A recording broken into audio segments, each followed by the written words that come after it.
Jack a sands be all but run. Where's the harm in joining the winning side? I understand everything. Except that wig.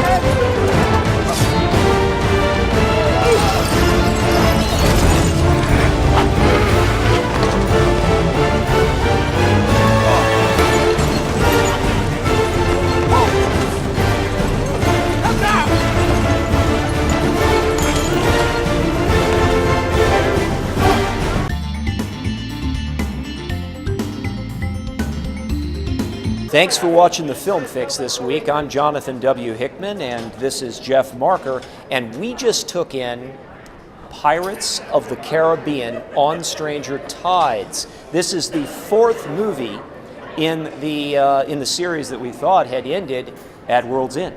Yeah, probably should have ended after the original. Well, I'll tell you all about it. The fourth film in the Pirates of the Caribbean series, the Disney ride-come-movie franchise, has Johnny Depp on his own, this time joined by Penelope Cruz, an old love interest that apparently Captain Jack Sparrow has led to the dark side. And we all know that that can't be true because Jack Sparrow is one of the most likable good guys in the movies today. But nevertheless, he is captured and put on a ship and taken to sea to find the mystical Fountain of Youth. There are several other characters that are also looking for it, including Barbossa, who we've seen in the former movies played by Geoffrey Rush, and a new character, Blackbeard, played by Ian McShane. The movie is way over the top and an opportunity to get your Jack Sparrow and Johnny Depp fix. So another 3D film, and this time it's a swashbuckler. Yeah, another 3D film, and I have another headache. I have to tell you, this movie is intentionally dark. I mean, all of the images are really dark. Visually dark, right? Yeah, intentionally so, and to a certain extent, I think in 2D, the dark images would have worked, but when you put on those glasses and you sit there and you watch this in 3D, I mean, from the very beginning, that's an easy target for us to hit. I think it really is a miss in 3D. I do too. And here's an important point to make. You know, they tried to explain away. They would love for us to believe that there's a difference in movies that were not shot for 3D, but then sort of retro mastered into 3D. You lose a lot of illumination, but it's so much better when it's shot in 3D. Well, this was shot in 3D, and it's still too dark. Amazing. It really is amazing. And, you know, there was some debate on one of the Facebook pages that I frequent about what was the best David Lean movie. And one of the films that they keep touting, of course, is Ryan's Daughter. Of course, mine is Lawrence of Arabia. He directed Dr. Zhivago and, of course, Bridge on the River Kwai and a number of other films. He was the master of the big epic. And if he had 3D, one wonders if he would have used it and whether it would have mattered. I mean, I always say, can you imagine Lawrence of Arabia in 3D? Well, the one thing about Lawrence of Arabia is it takes place in the desert where there is a lot of sun. Okay, yeah. So one would think 3D would work there. In this particular case, in Pirates of the Caribbean, it just doesn't work. No. It's all dark inside caves. Yeah. Although, you know, I mean, Werner Herzog made a cave movie that's 3D. But anyway, we'll get to that sometime when we see that. Well, I was so relieved when they finally got to a tropical island when the sun was shining, because finally it got bright enough. But you know, here's another thing to point out to sort of veer away from 3D, but few of the settings are all that much fun. They begin in Spain, then they're in London, and then they're talking in the galley of a ship, and then they're in caves and everything. We really don't spend a whole lot of time on the water for a pirate movie. Well, and if we do, we're spending it, inside the ship. And there's one scene where we think there's going to be another ship-to-ship battle, and there isn't. I don't know if that's sort of like a wink and a nod that this is going to be a much different Pirates of the Caribbean. It is, after all, Pirates of the Caribbean. Yeah. One would think you'd have a lot of stuff on the ship.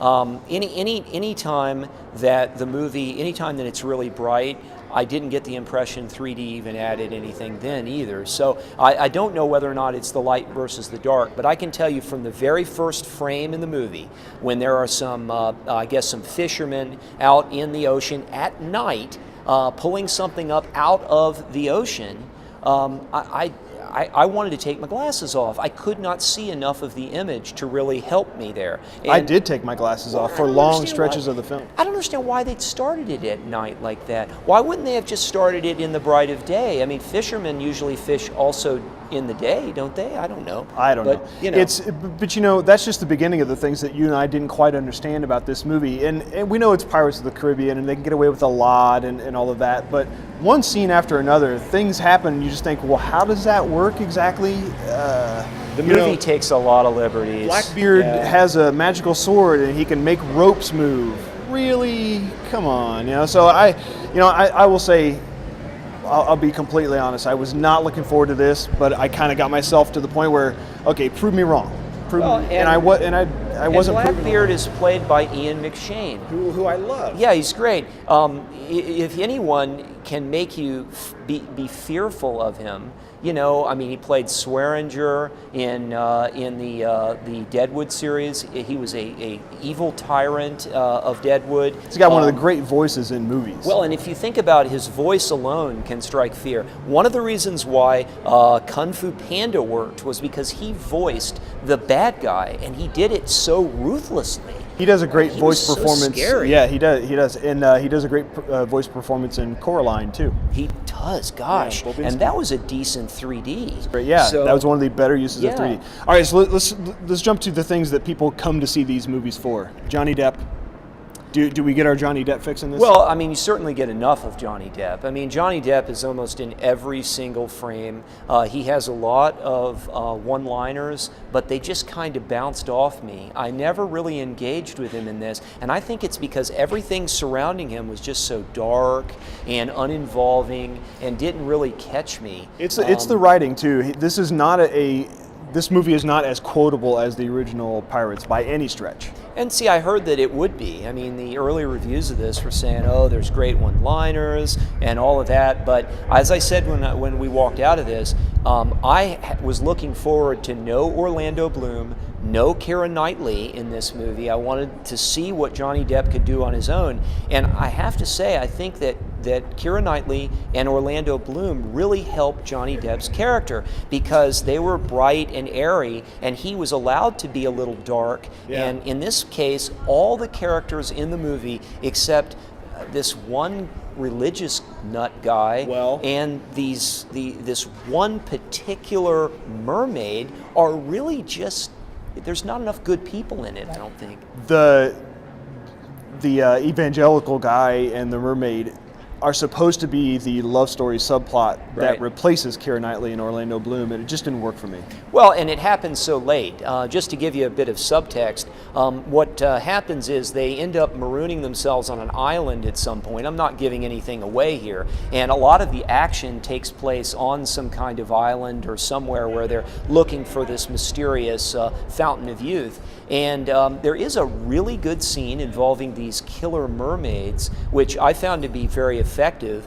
And then one of the mermaids in particular bonds with one of the good-hearted people on the ship, who is for some reason being carted along, even though he bellyaches and keeps quoting scripture or telling people that they're all going to hell.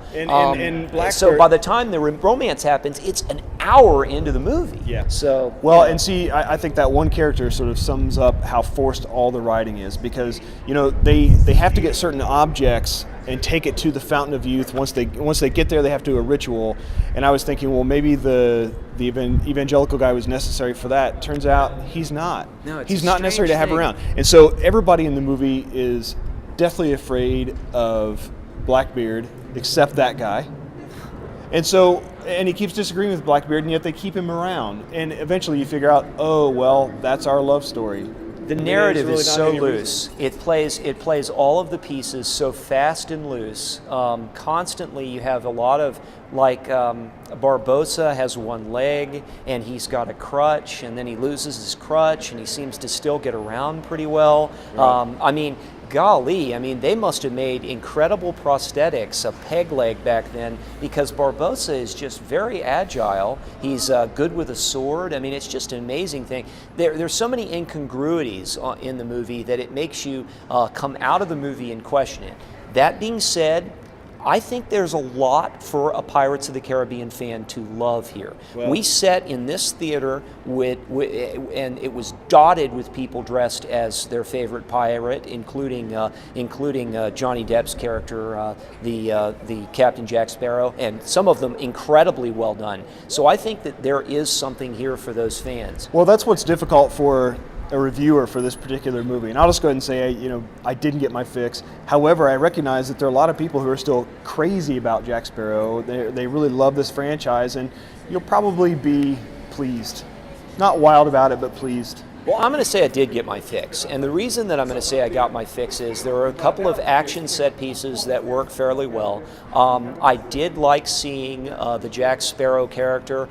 There are several scenes that do really work and are entertaining, particularly when he interacts with Keith Richards. That really works, and I'm not surprised, not telling anybody or bursting anybody's surprise there. Keith Richards is in the movie.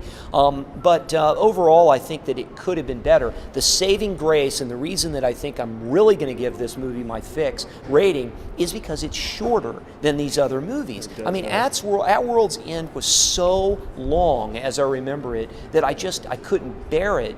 And the first movie, which I just recently rewatched, works so well. And if they could somehow recapture that magic, I really think that they could, because they're probably going to make another one of these. It sure a seems reboot like it here. Yeah. And Penelope Cruz wasn't bad either. I mean, she wasn't bad in the film. So a fix rating from me, and it looks like no fix from Jeff for the new Pirates of the Caribbean film. As always, you can join us on the web by going to dailyfilmfix.com, where you can feed your movie addiction. I'm Jonathan W. Hickman, and this is Jeff Marker. Thanks for watching.